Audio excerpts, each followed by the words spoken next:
Dona Maria Pereira, eu estou aqui com essa foto do Elson aqui, que é uma projeção, né? Já que o filho da senhora foi raptado, provavelmente, quando ainda era bebê, né? Com 26 dias de vida, né?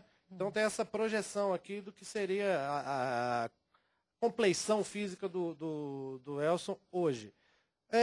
O que é feito nesse caso? Assim, é a polícia que passa essas fotos, essas imagens para as operadoras de água, de luz, ou a senhora, como mãe, que procurou a operadora? Alguém que passa. É a própria polícia? Porque o Medeiro também correu muito atrás. Você conhece o Medeiro? Medeiro, delegado de delegacia de menor. Ele trabalhava aqui na L2, aí na L2. Uhum. Né? Ele correu muito atrás disso, mas eu não sei o que aconteceu, porque eu tenho o nome e o telefone do médico que fez o parto. E a polícia já tentou localizar, falar com ele? E tem o diretor, né, da época, e toda a papelada lá do hospital, São Vicente, foi passada para aquele hospital de Taquatinga, né? E não foram naquela época não tinha aquele hospital, mas quando construiu, foi passado tudo para lá. Eu já andei por lá tudo. Porque o doutor Fernando Acunha aqui, o advogado que está com a gente, falou que no Estado democrático de direito isso seria inadmissível, né, doutor Fernando? Desde 1988 nós temos esse Estado democrático de direito. E a senhora, desde então, vem procurando e foi atrás desse médico. E aí, o que... Esse médico, eu passei o nome e endereço dele para o Medeiros, né? Eles foram atrás. Era o delegado responsável. Não sei se ele ainda está lá, porque já tem bastante tempo isso, né?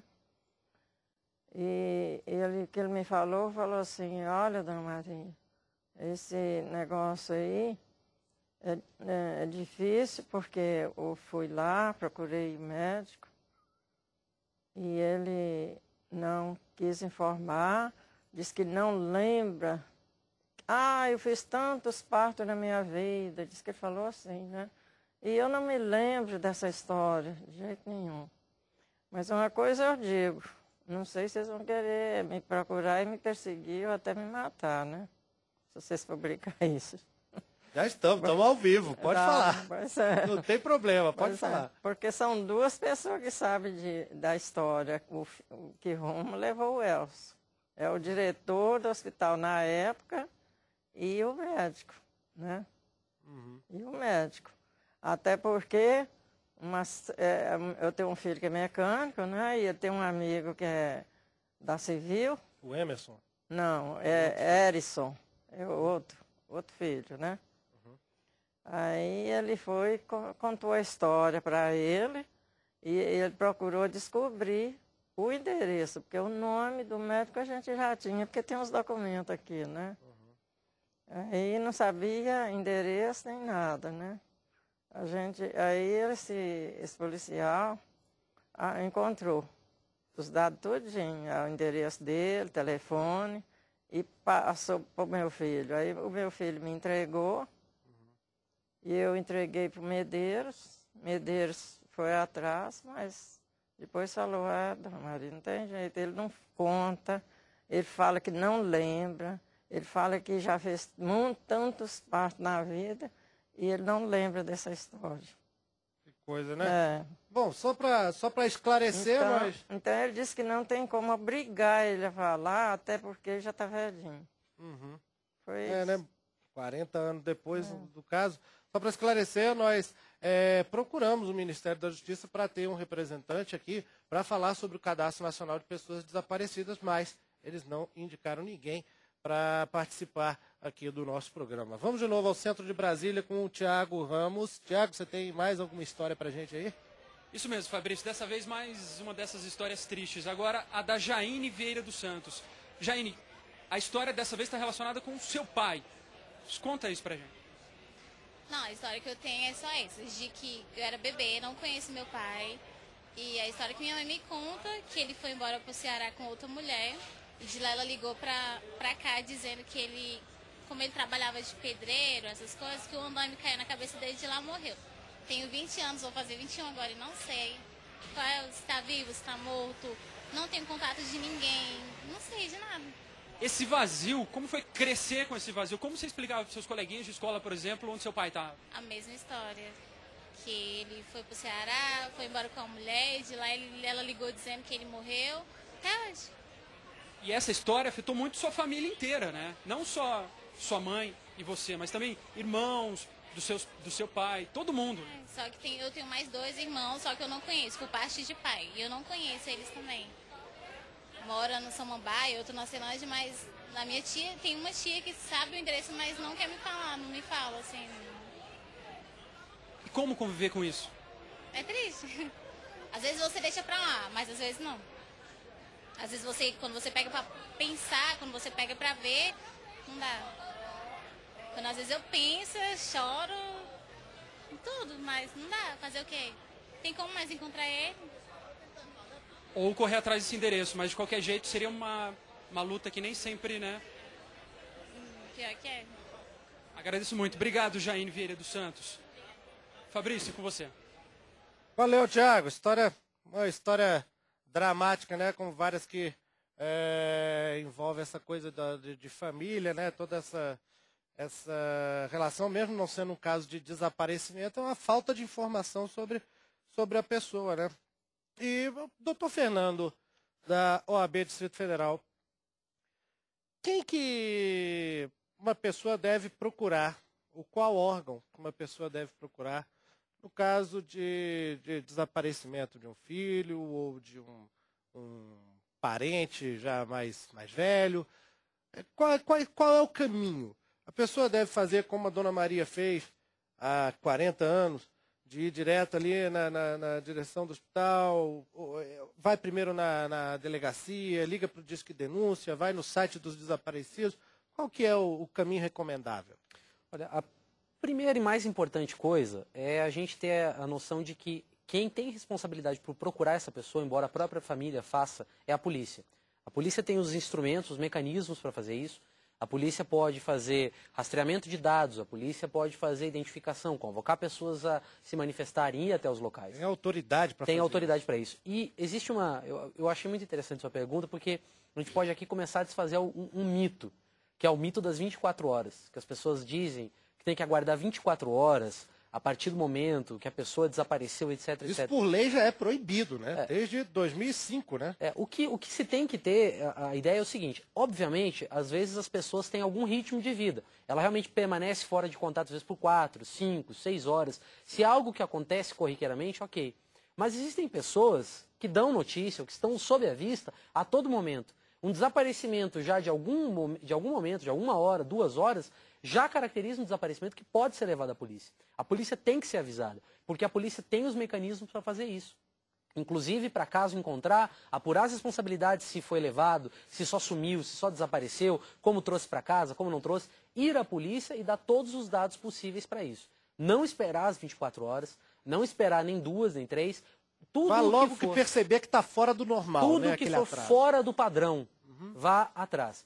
E eu não sei se e aí você faz como? Procura a delegacia ou liga para o Disco Denúncia? Procura a delegacia. Aqui no Distrito Federal, vou falar como eu conheço aqui no Distrito Federal, que nós temos, além das delegacias especializadas, tem as delegacias regionais. Você tem aqui a primeira delegacia de polícia, que é responsável pela Açuí, etc. E, semelhantemente, deve acontecer em vários locais do país.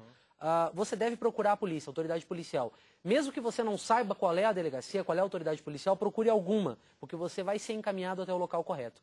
Eu não sei se me permite, eu queria só comentar uma pequena fala da deputada, claro, que fez um brilhante trabalho na CPI das crianças desaparecidas, mas a gente sabe que o Congresso Nacional tem uma série de projetos de lei a serem votadas. Mas eu acho que o momento agora não é tanto o foco na legislação, porque nós já temos uma legislação muito boa. O Estatuto da Criança e do Adolescente, a própria lei que institui o Cadastro Nacional de Pessoas Desaparecidas, foi um avanço legislativo imenso. Nosso problema não está na falta de leis. O nosso problema está na falta de efetividade dessas leis.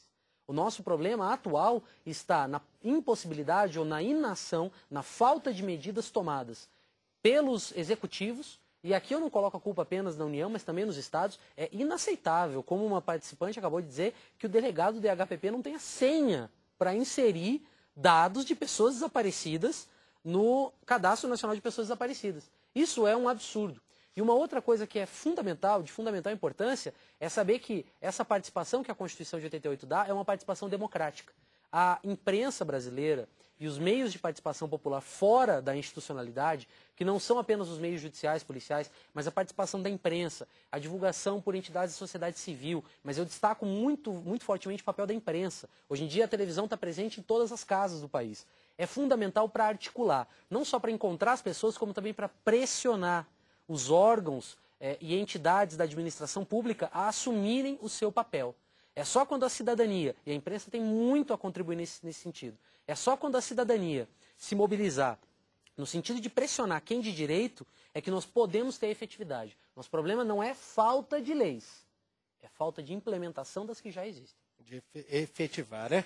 O deputado estadual de São Paulo, Hamilton Pereira, mandou para a gente uma mensagem aqui pelo Twitter agora. Ele fala que em São Bernardo do Campo temos a experiência inédita da aliança do poder público com a Fundação Criança, que soluciona 95% dos casos.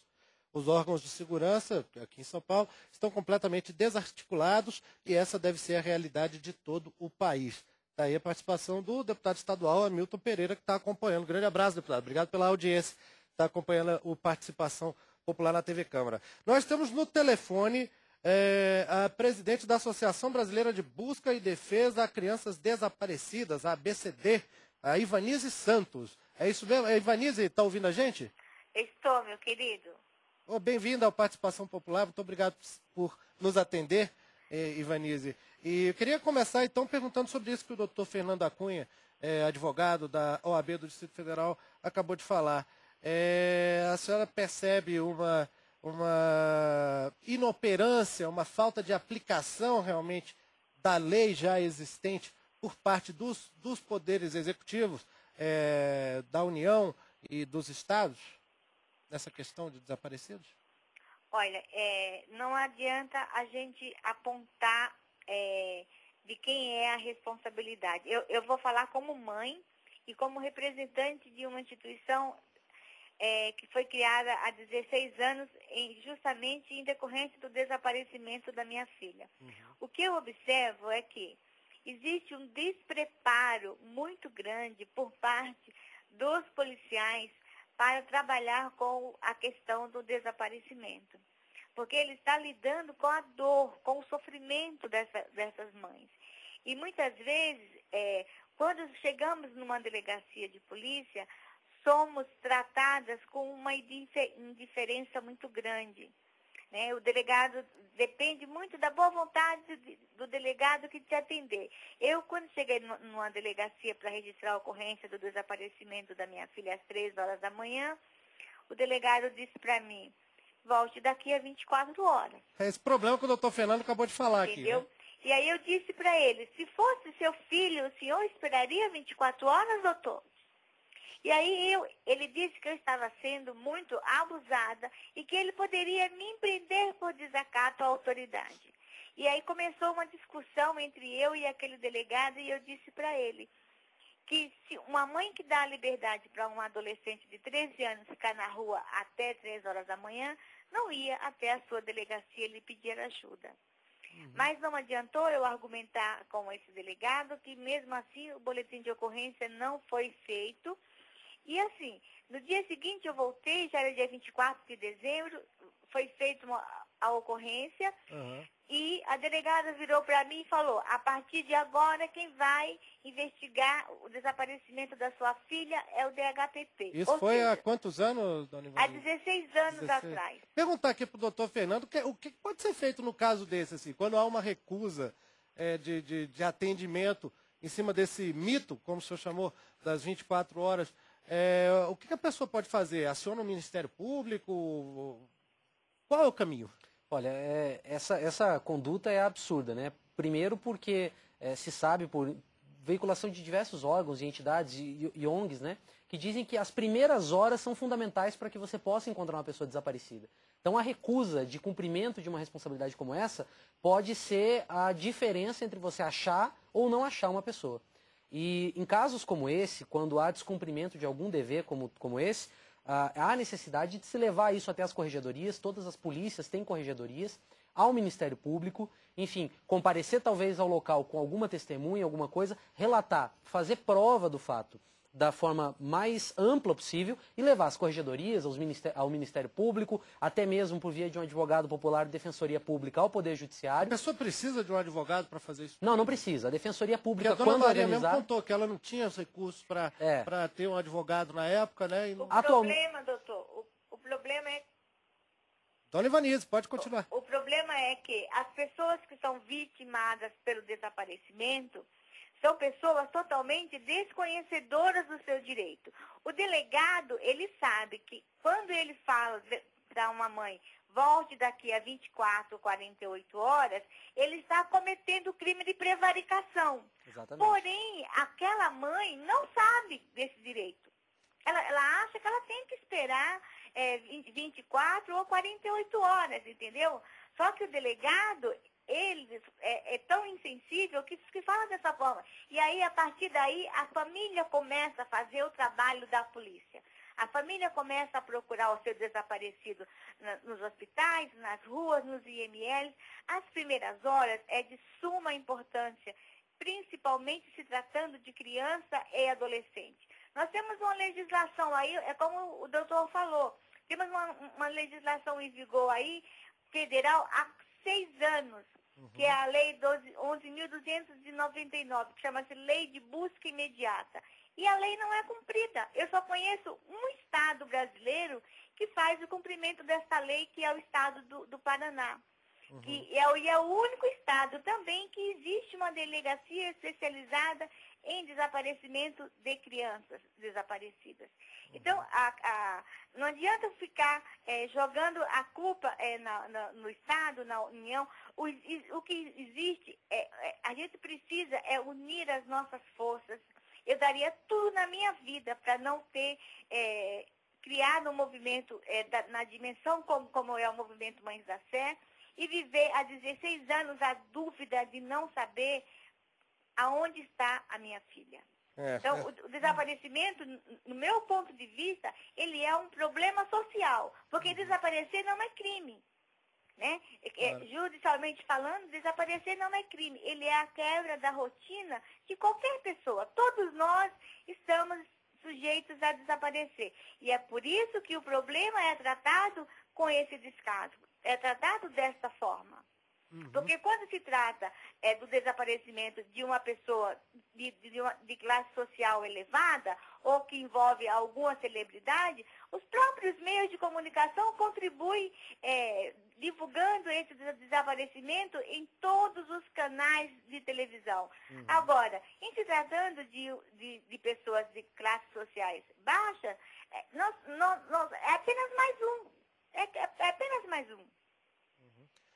Dona Ivanise Santos, presidente da Associação Brasileira de Defesa das Crianças Desaparecidas. A Dani Gaspari mandou para a gente uma mensagem pelo Twitter aqui, falando que no início desse mês, em conferência internacional em Brasília, o governo federal se comprometeu a modificar o cadastro nacional. O cadastro nacional de pessoas desaparecidas, que, como a gente mostrou no começo do programa, apresenta uns números muito defasados.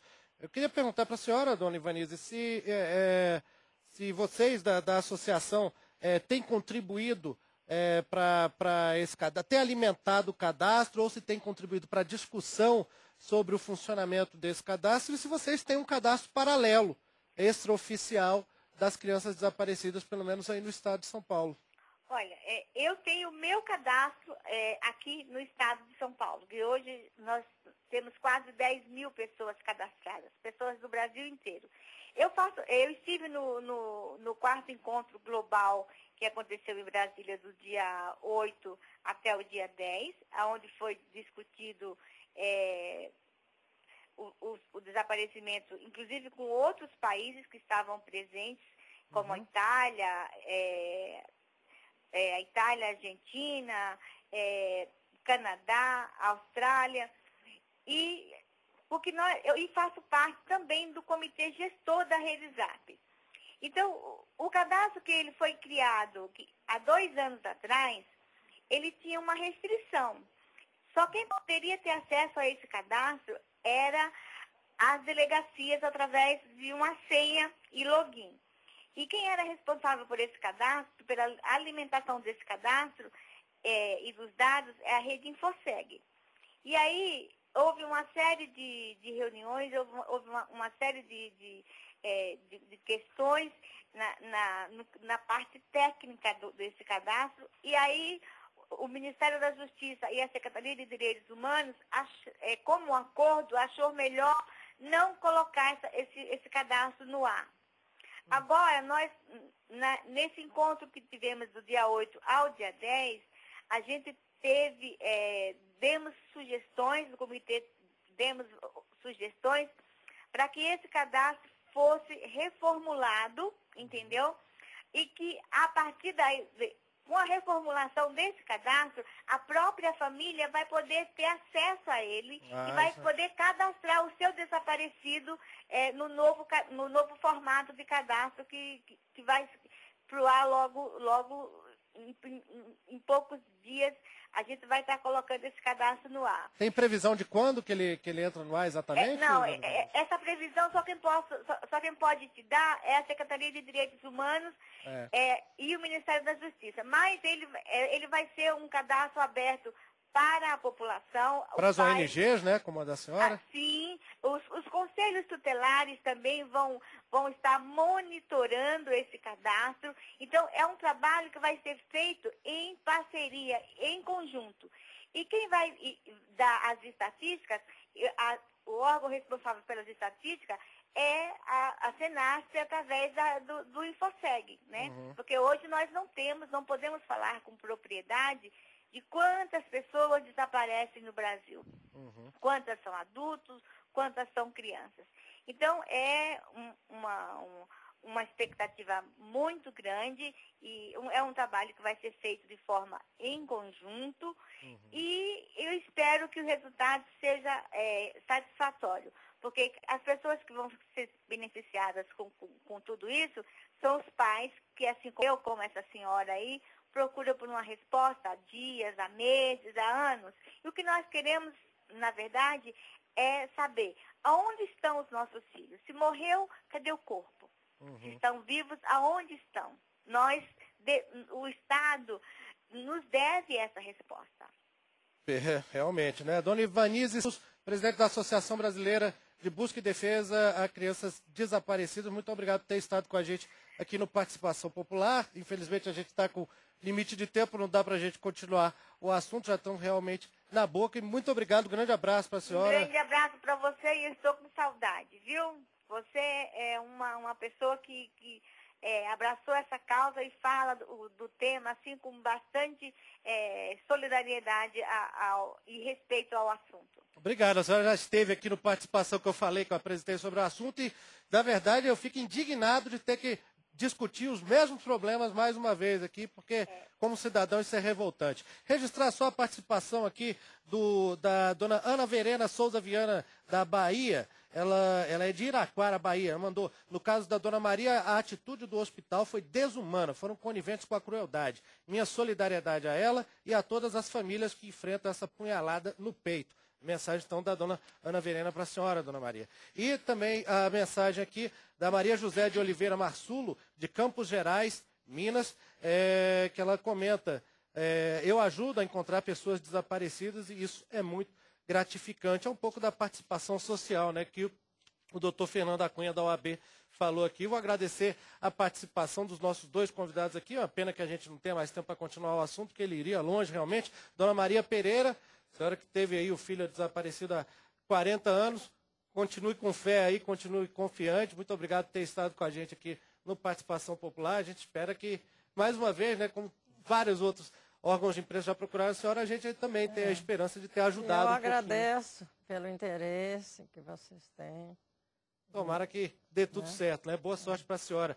Doutor Fernando Acunha, advogado, membro da Comissão de Direitos Humanos da OAB Distrito Federal. Muito obrigado por ter estado com a gente aqui, viu? Muito obrigado, muito boa noite. Espero que tenha gostado do programa e muito obrigado a você que nos acompanhou pela TV Câmara, pela Rádio Câmara. Quero lhe convidar para o programa da próxima sexta-feira, em que nós vamos discutir a saúde bucal do brasileiro. Você acha que o brasileiro está bem dos dentes? Você acha que deve haver uma política pública mais clara sobre a assistência odontológica? Ligue para a gente, 0800 619 619, deixe sua mensagem, seu comentário, a ligação é de grátis. É de graça.